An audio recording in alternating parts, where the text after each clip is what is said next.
Hello campers, and welcome to the Eden Street Test Kitchens here this third day after Easter 2016. Of course, this is actually just a small kitchen in Rhubarb County, Kentucky, and actually I think it may be August outside, and we're in the 2020s now. So continuing our saga of, or in our continuing story of the gravies, I thought of another one that I often prepare, which is mushroom gravy with meatballs. But for you gravy scientists that watch this, you will recognize this recipe as being beef stroganoff.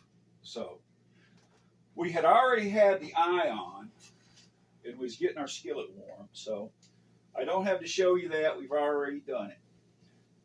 But I want to tell you about when I was a puppy. Instead of going to regular high school, I went to vocational school.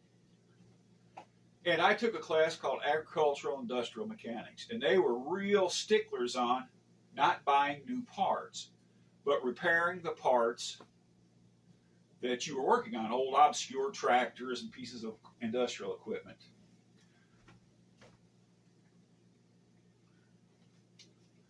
And that brought to mind Green Acres. When Mr. Douglas bought the Haney place, he bought a tractor with it called the Hoyt Cladwell.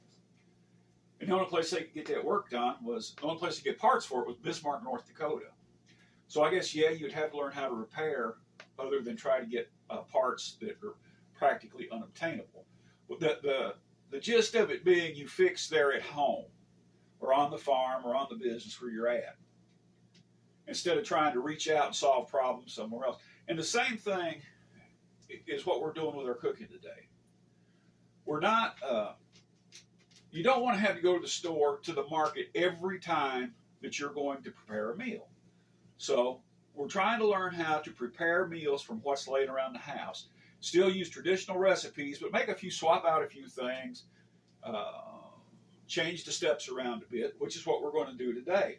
This is a modification of beef stroganoff. So we've got our pan. We've already oiled it from... We started a little bit earlier, and we've already got the pans warm. We've got some water boiling over for next step, but we're not going to use all of our hamburger meat. We'll use about yay much, a little more, and it's not quite a pound maybe, because we're going to save this for something else later. Going to wash my hands off. Wash your hands. Nobody wants dirty hands.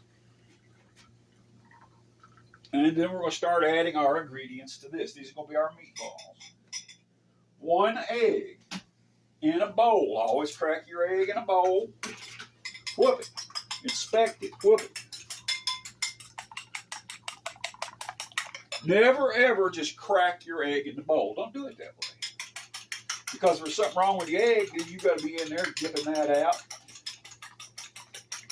Get a fork. The perfect whooping tool. Look at that. Okay, let's put that in there. And there was also a question about my haircut. And I must say, in a previous video, it did look kind of outrageous. But that's because there's no good barbers around here. And I had quit going to barbers or hairstylists. I never had a good experience. We started cutting my hair here on the place here.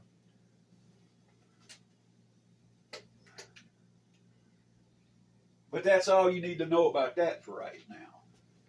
So we've got our hamburger meat. We've got our egg. Now, it calls for breadcrumbs. Now, I didn't have any more breadcrumbs, but I've got some old soup and oyster crackers. And what I'm going to do, there's a little bit left down in there. I'm going to take the meat tenderizing hammer, and I'm going to make breadcrumbs.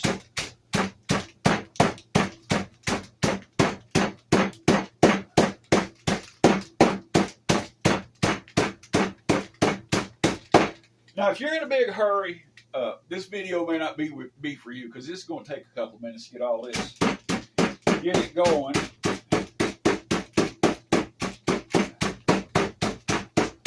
Because I know a lot of people, they want to just look at it 1, 2, 3, Give me my recipe, let me go.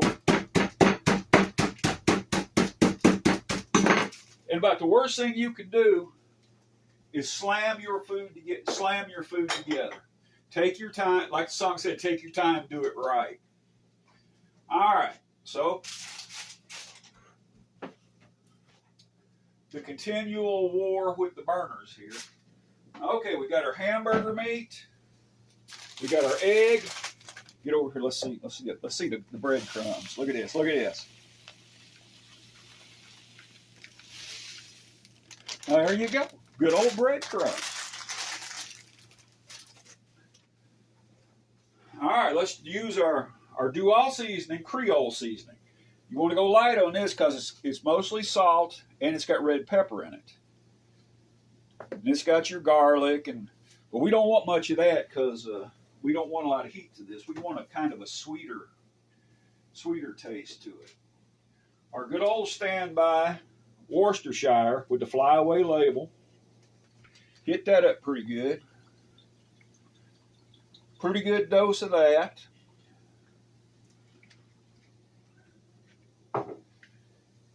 And the most versatile flavoring and cooking component in your kitchen will be your ketchup. Put a little ketchup in there, give us some tomato, a little bit of sugar. Can you see how much ketchup I put in there? That's enough. That's plenty right there. How about some garlic? Let's put some garlic in there.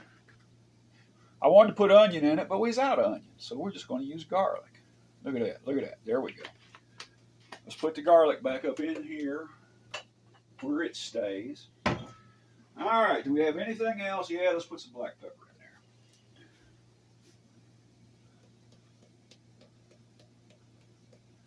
there. Any black pepper come out of that? Yeah, there's a little bit. A little bit of black pepper. Let's see, I think that's it for the, all right, let's get our pan back over here. That's getting warm. Let's put the oil a little bit deeper. Now let's make meatballs.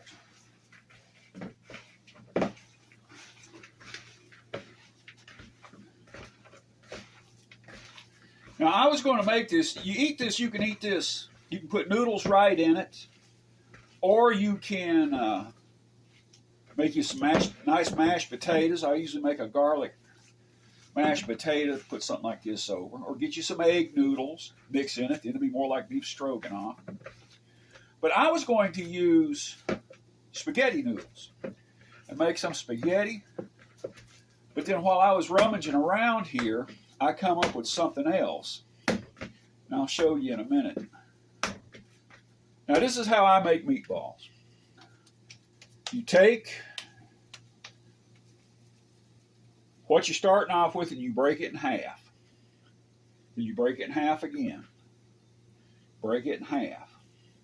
Okay, where we had one piece, now we got four. Break it in half again. Break each one in half again. Okay, now we've got 8. Let's go one more time. 2, 4, 6, 8, 10, 12, 14. That gives us 16 meatballs. Then you roll these little puppies up like this and send them on their way.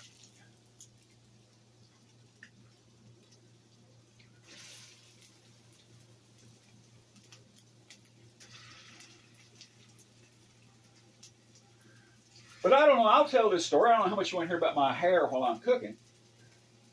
But I used to have a beautiful, luxurious head of brown hair when I was a security officer, and I would go up in town over here where you go to these haircutting places, and you sit down and wait your turn, whichever hairstylist is available. They call you over, you sit down, they start working on you. So I went in there one day, need to get to work, and I just need to get a haircut. And this just average looking black woman was cutting hair. There was 5 or 6 of them cutting hair. White women, black women, Chinese woman. And I sat down. She started working on my hair. And she would massage around in my scalp and push and rub. And she kept on doing that. And what she done, she changed the, like on a carpet, the nap goes a certain way. Well, she changed the nap of my hair in places. And after that haircut, my hair would never lay down the same again. I don't know what she done, but it forever altered the way that my hair laid on my head. And then there's some other issues about, I never could find anybody worth a flip to cut hair. So we ended up working out a system here at the Eden Street Hair Salon, and while it looks kind of rough for the first 2 weeks, you know what the difference between a good haircut and a bad haircut is about 2 weeks. So while it starts off looking pretty rough, as it progresses, it grows into a better looking hairstyle than what it was. So we're going to need that bowl again later on in this process. Look here, look here. I promise you it's turning into meatballs. Now, what I was talking about earlier, I was going to use spaghetti noodles. But we had a case of this stuff laying around. Ramen noodles. Now what you do, let's look back over here. See, I've already got the water on. We're going to take the noodles out. Put it in there. No, don't break it up. We've already got it boiling. It'll take off here in a minute and we'll have noodles. And it probably calls for 3 packs of these, but we'll do 2. These go in the bin over here. And then what do you have? You have 2 flavor packets. What we're going to do is we're going to put them up. We'll save them for some other project.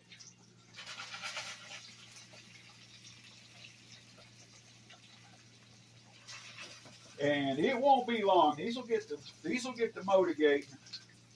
We'll have full-fledged meatballs here in a minute. But now I'm saying that the Hoyt Cladwell was produced in Bismarck, North Dakota. I don't remember. It might have been Fargo, North Dakota. You'll have to go back and read your Green Acres folklore to learn where the actual Hoyt Cladwell was produced.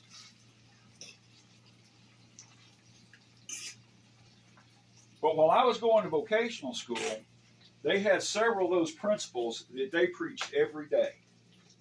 And one of them was repair. It wasn't go to the store and buy anything.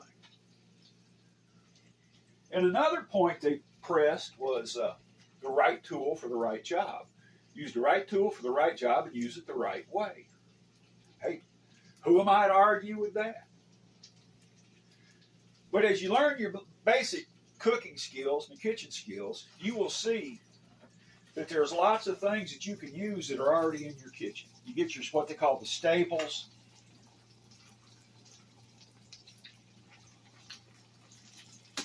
And then from there, you can make dishes from what you have on hand. Because what the Wall Street money people are trying to do, they want you to go to the store for every single meal. Because if you go there, you'll notice, like the meat portions are for one meal. So every single day, you're going to go to the store and spend $40, $50. I don't know, you might have that kind of money. I don't. We're poor folks here in Rhubarb County, Kentucky. Well, this may not be Rhubarb County. This may actually be Cranberry, Arkansas, which is a whole nother story. See, our noodles are whipping along there pretty good. Now, there's another thing you'll see. If you're a aficionado of cooking shows, they want you to save that water down in there with that starch in it and integrate that into what you're cooking. We're not going to do that. I don't like that. I don't want that. I don't want that taste. Well, there's a incoming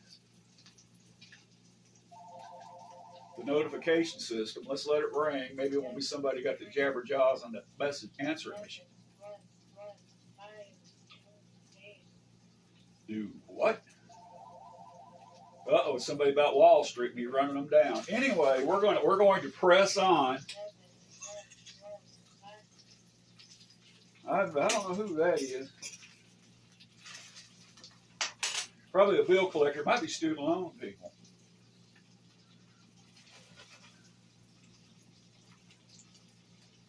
Now our meatballs are just about.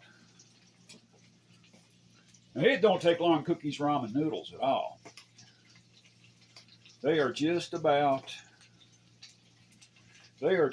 where they need to be. Let's let them hit just another lick there.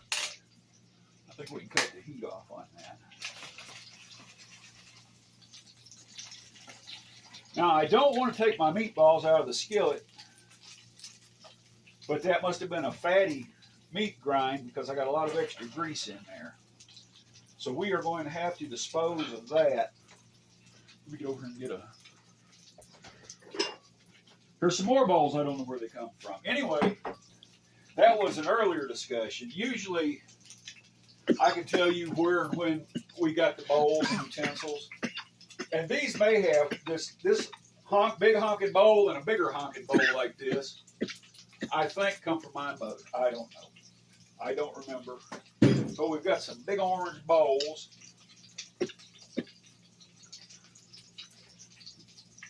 Smoke another one. All right, let's get the meatballs out of here. Wait a minute. We got to do it this way.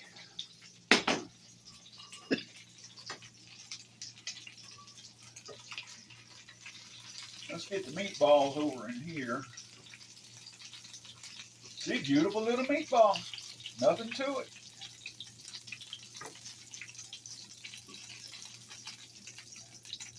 Beautiful little meatballs. All right, let's get all that oil out of there. Now look at that. That's what cooked out of them. That's what cooked out of that hamburger. It was full of fat. All right, let's let that just sit there. We're going to get stage 2 of this going pretty quickly. Let's get up in here. See, there's the bigger orange bowl, the big honking bowl. And we're going to use the old standby colander. If you're going to do any cooking of your own, you've got to have a colander. Now, what we're going to do is run cold water over this and stop the cooking process. They're cooked. We don't want to cook them no more.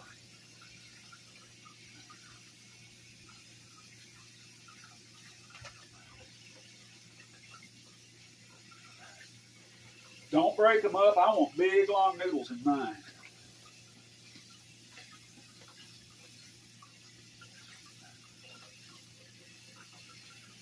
All right.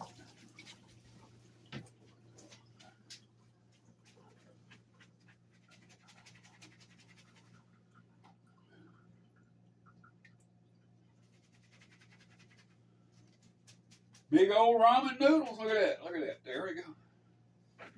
Ready to go. Okay, let's get the skillet back over here.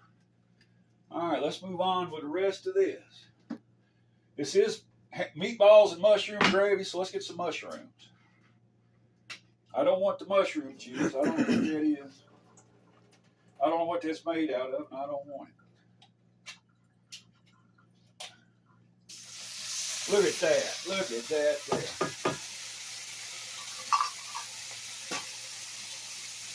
All right, let's put another one in just for the heck of it. We had 2 cans of it. We got to go to the market tomorrow anyway. So.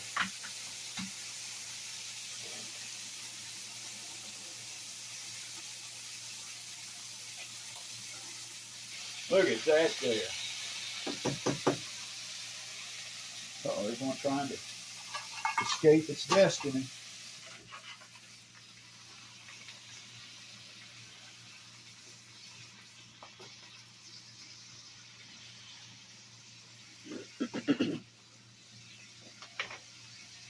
You know what? Let me get in here in the supplies.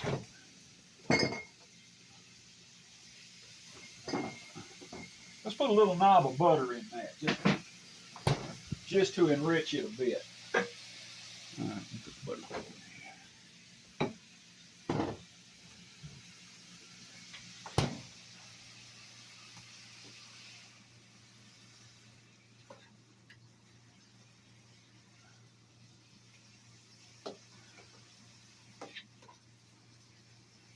Let's hit that with just a little more Creole. That's our salt and our other flavors. We're done with that. Wish we had a little more salt. There's a little more.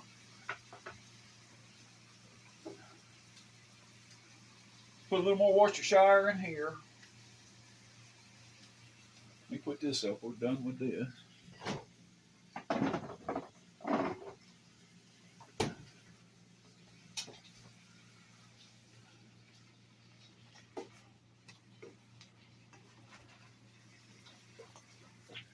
And then the local barbers, if they don't know you, if you ain't on their preferred barber list, you got to sit down at the end of the row, and you got to wait for Goober and Gomer and Andy to get their hair cut before your turn. And the barber's nephew will be in there. He's learning the apprentice barber, and he'll have to cut your hair. Oops, sorry, I didn't mean to do that.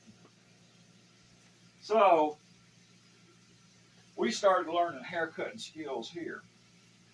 Cream of chicken.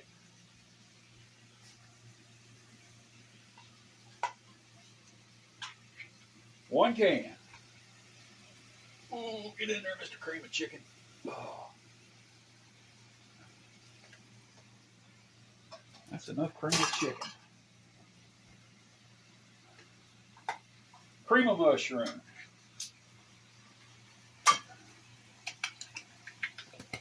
Oh. And then your stirrage. This is what you call your stirrage here. Now you can, if you don't have any sour cream, you can add a spoonful of buttermilk. But now you start fooling around with buttermilk, it might get too sour on you pretty quick. So let's put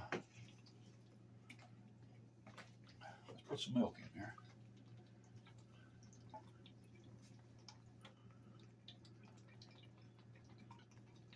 Some good old milk. Let's put a spoonful of not too much. If I would go easy on the sour cream, because that'll get on top of you pretty quick. About yay much, I would say that's pretty close right there. All right, let's get our stirrage going here. I got the wrong stirring spoon, so that's not working right. You know what I need is the magical spurtle for whipping oatmeal. Is that handy? Can we use that on mushroom gravy? Now, here's your homework assignment. When you get done watching this, go to Google and look up gravy, look up sauce, and look up thick soup and see what the differences are. Now, is this a gravy? Is this a sauce? Or is this a thick soup? I'll tell you what my theory of it is I think we're crossing the boundaries here. It's a great, but now see, my whole gravy program has been roux-based gravies. And this is not a roux-based dish here. Look at that.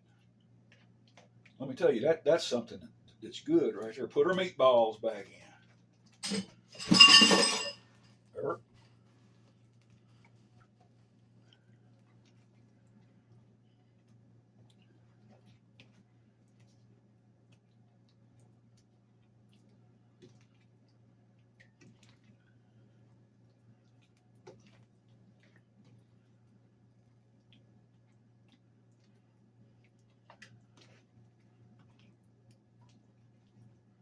There it is. That's as good as it's going to get right there.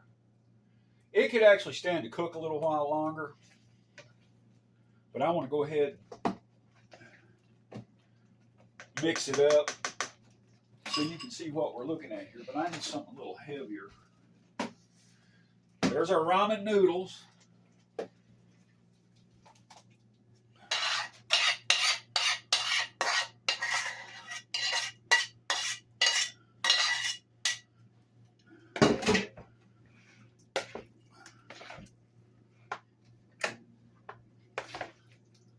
Look at that, boy. I'm telling you what.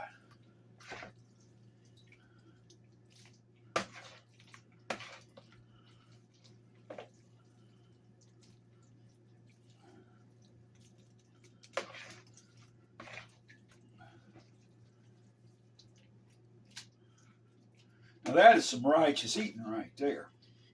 Let's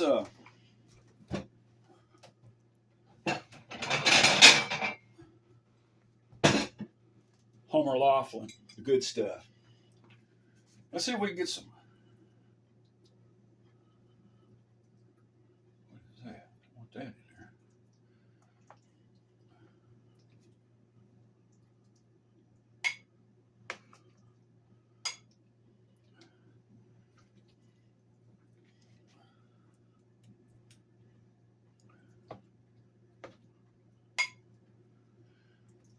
Now there you have it.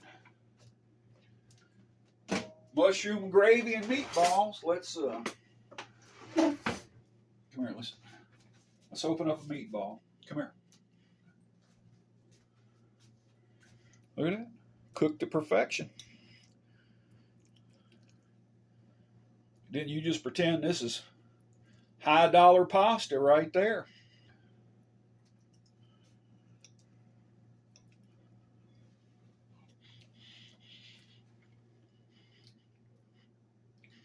Oh my. Oh my goodness, that's good.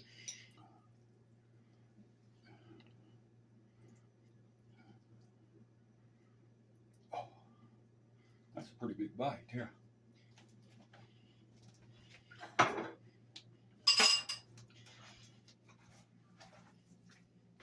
Oh. Well, that's it. Thank you for watching. I've stuck a fork in everything. Now stick a fork in us.